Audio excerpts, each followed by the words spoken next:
Una cumbre del clima en un paraíso del petróleo. Un jefe de negociaciones que se gana la vida contaminando el planeta. Un acuerdo in extremis con sabor agridulce. Y una duda de fondo. ¿Por qué Emiratos Árabes Unidos alberga la COP28? Soy Juan Luis Sánchez.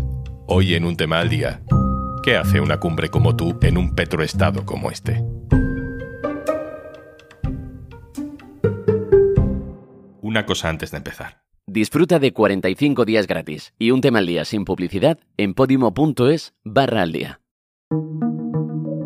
La Cumbre del Clima de 2023, también conocida como COP28, se ha celebrado en Emiratos Árabes Unidos. Sí, la Cumbre del Clima se ha celebrado en un petroestado. El presidente de la cumbre, el que tiene que promover los acuerdos de los gobiernos para reducir la contaminación en el planeta, ha sido un empresario nacional del petróleo, alguien que ha llegado a decir durante las reuniones que no está tan claro que la ciencia diga que el carbón, el gas o el petróleo sean tan malos para nuestro futuro. Welcome to the United Arab Emirates, to Dubai and to COP28. Esa contradicción ha herido casi de muerte a las negociaciones de esta cumbre que durante 12 días ha parecido ir a ninguna parte, a ningún compromiso. Los líderes internacionales se tuvieron que quedar un día más y tras una larga madrugada hubo acuerdo, celebrado en el gran salón de la cumbre con un estruendoso aplauso. En este momento del aplauso vemos a líderes europeos con cara de alivio, entre ellos la vicepresidenta española, Teresa Rivera, que hace gestos de aprobación.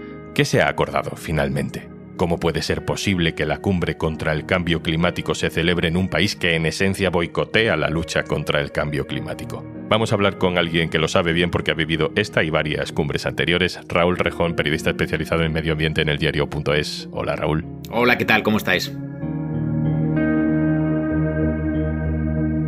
Lo primero, ¿qué suele conseguirse en una cumbre? ¿O cuál era la expectativa de lo que se podía conseguir en esta cumbre? Realmente el asunto de la expectativa de esta COP es importante porque no en todas se busca lo mismo ni todas tienen la misma relevancia.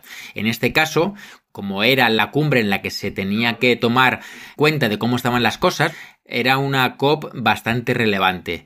Y al final es que se ha dirimido todo un poco en un blanco o negro, en si se pedía o se abordaba cómo pedir el final de los combustibles fósiles, lo que es el petróleo, el carbón y también el gas, o si no se conseguía meter eso en el texto. Con lo cual era una COP un poco de cara a cruz o de blanco o negro. Y con esas expectativas, Raúl, ¿lo que se ha acordado está muy por debajo? No está muy por debajo, lo que es la referencia a los combustibles fósiles. También es verdad que hace 2 días estaba muy por debajo, con lo cual, pues claro, parece como que se han salvado los muebles. Se podría haber ido más allá, había opciones en un principio que eran más ambiciosas, luego se rebajaron mucho y ahora se ha quedado en una cosa intermedia para salvar los muebles. Algunos dicen de mínimos. Hombre, yo creo que de mínimos habría sido lo que se conoció a principios de la semana. Esto es un poquito más allá, tampoco es lo más ambicioso.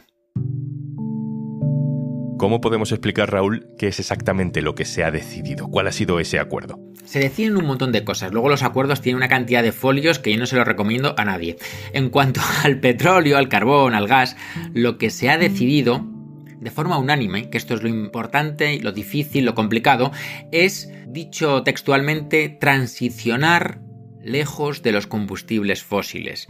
Es decir, dejarlos atrás.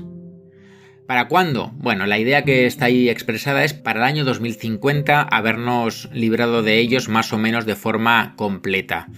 Y esto es una cosa que tienen que acordar todos los países por unanimidad. Pero también tienen que dar su visto bueno los petroestados. Arabia Saudí, Irak, Emiratos Árabes, Qatar, Rusia, etcétera, etcétera. Con lo cual es muy complicado, siempre es muy difícil conseguir un acuerdo unánime. Y mientras eso esté rondando en todas las COPs, que es que tiene que haber un acuerdo unánime, pues siempre vamos a tener este mismo problema de estos acuerdos intermedios. ¿Y eso que se consigue, lo que se acuerda, qué traducción práctica tiene luego en la política de cada país? Primero que todo, no es obligatorio. Cada país luego tiene que hacer un esfuerzo para tender hasta este objetivo global que se ha trazado. Eso también es un problema. Entre el año que viene y el siguiente tienen que entregar cada país que ha firmado voluntariamente, pero se ha firmado el acuerdo de país, qué planes tiene para conseguir todos estos objetivos. Y ahí es cuando luego habrá una nueva evaluación. La cosa luego se pone complicada, porque mira, los últimos planes que se han evaluado nos daban que se iba el calentamiento global a casi 3 grados y queremos limitarlo en 1,5. Pues alguien me puede decir que se queda en el papel mojado, y tampoco tendré yo muchísimos argumentos para decir que si no mojado del todo, un poco sí. La cumbre ha durado casi 15 días y lo más llamativo en realidad ha sido que se celebre en Emiratos Árabes Unidos. ¿Esto cómo va, Raúl? ¿Qué hace la COP en Emiratos Árabes? Porque esto no es un mundial de fútbol en Qatar, esto es una cumbre del clima en uno de los países que más combustibles fósiles explota. ¿Cómo se explica eso? Has traído un ejemplo muy bueno, que es el de las sedes deportivas, porque no te creas que difiere tantísimo. Las sedes de las COPs son rotatorias por regiones de la ONU. Y en este caso tocaba en Asia, con lo cual eso pues ya centra el foco en qué países. Y luego tiene que haber países que quieran hacerlo. Es un esfuerzo económico, es un esfuerzo logístico muy importante. Reduces todavía más el grupo. Todos los países de la ONU tienen derecho a postularse. En este caso, Emiratos está en un proceso parecido al que está utilizando Arabia Saudí con el deporte, de blanquear sus nuevas políticas, de hacerse ver como un Estado moderno, que ya se ha quitado esos lastres atávicos, ¿no?, de la península arábiga. Esa es básicamente la geoestrategia para que haya celebrado la COP allí, en Emiratos Árabes, este año. ¿Y esto quién lo decide? Porque en el caso del Mundial sabemos que, bueno, es la FIFA, y si no nos parece bien, pues miramos a la FIFA. En el caso de la COP, ¿a quién hay que mirar para decirle, oye, no sé si esto era buena idea? ¿Quién decide la sede de la COP? Lo deciden los mismos que han estado decidiendo este acuerdo del que hemos hablado. Son los propios países en un plenario los que al final tienen que aceptar las propuestas para la próxima COP. Y ahí se cruzan todo tipo de vetos. Mira, te puedo contar que la siguiente del año que viene no se ha decidido hasta el último momento, porque tenía que ser en Europa del Este. Rusia vetaba cualquier país que perteneciera a la Unión Europea. Luego había otro veto cruzado entre Kazajistán, Armenia, estos países del Cáucaso, y al final se ha convenido, porque se levantó uno de los vetos parciales, para que se vaya a Azerbaiyán. O sea, la deciden los propios países de la ONU. La decide la ONU, la deciden las partes. Dame un segundo, Raúl, que quiero preguntarle sobre este aspecto geopolítico que citas a Blas Moreno, codirector del Orden Mundial. Hola, Blas. Hola, Juanlu, ¿qué tal? ¿Por qué quieren los petroestados estar en la COP o incluso organizarla? Los petroestados se juegan mucho en cumbres del clima, porque evidentemente cualquier regulación que quiera restringir o regular el consumo y exportación de combustibles fósiles va totalmente en contra de su modelo económico, ¿no? Les perjudica directamente. Así que siempre tienen mucho interés en estar en esas negociaciones para poder presionar a favor de su postura e intentar reducir en lo posible las restricciones que se impongan a este tipo de cosas, ¿no? De hecho, una buena prueba de eso es que el primer borrador que se propuso para esta cumbre del clima en Emiratos decía algo sobre reducir el consumo de hidrocarburos, pero no decía nada de abandonarlos, ¿no?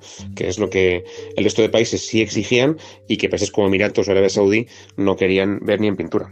¿De qué países hablamos exactamente, Blas? Hablamos de países que dependen enormemente para su economía de exportar combustibles fósiles. Por ejemplo, las petromonarquías del Golfo, ¿no? Arabia Saudí, Emiratos, Qatar, Kuwait, Bahrein.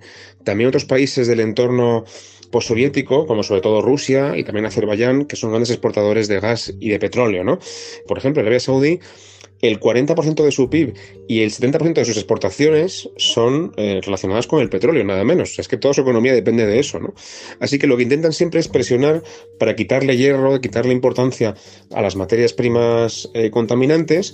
Por ejemplo, Rusia en su política exterior reconoce que existe el cambio climático, pero apuesta siempre por lo que dicen ellos, despolitizar la gestión del cambio climático, y hace mucho más hincapié en conservar los ecosistemas y la naturaleza, digamos, salvaje, y mucho menos hincapié en reducir la exportación y producción de materias primas, que es lo que a ellos realmente les toca el bolsillo. Blas Moreno, codirector del Orden Mundial. Gracias. Chao, Juanlu. Muchas gracias.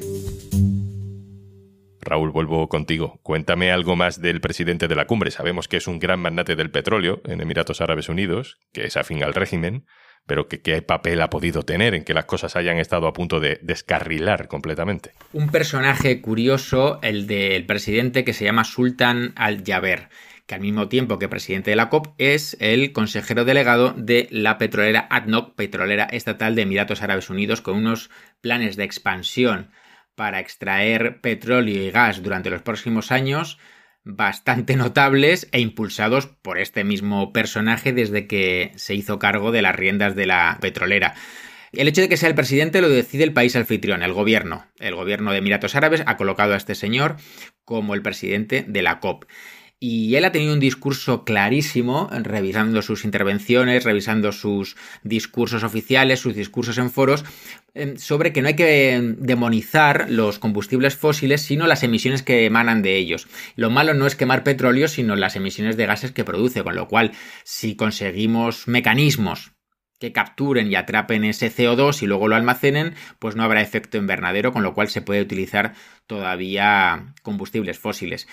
Y nada más empezar la COP salieron unas declaraciones suyas que no eran públicas, una exclusiva del Guardian sobre una respuesta lamentable, ¿no? Que decía que es que si queríamos volver a las cavernas, ¿no? Por dejar los combustibles fósiles de manera demasiado acelerada. Luego se arrepintió, intentó corregirse, pero claro, evidentemente ese ha sido el personaje que ha estado haciendo de intermediador, que es el papel del presidente, entre las diferentes posturas.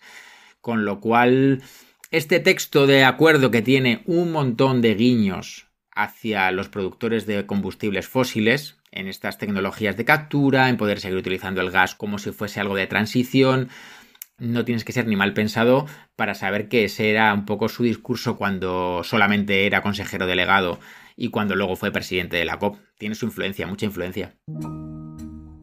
Raúl, hemos visto cumbres históricas en París, en Kioto, en Francia, en Japón, donde se respiraba cierto ambiente de compromiso, pero con esto de Emiratos Árabes o con esto de Azerbaiyán que me cuentas ahora, ¿crees que puede quedar tocada la credibilidad de las cumbres del clima? Pienso especialmente en lo que puedan estar pensando ecologistas de nueva generación, en activistas que exigen mucho porque no tenemos tiempo y que pueden perder toda su confianza en estos esfuerzos. Yo creo que ya ha perdido crédito y sobre todo energía y potencia para convencer a activismos nuevos, activismos más jóvenes.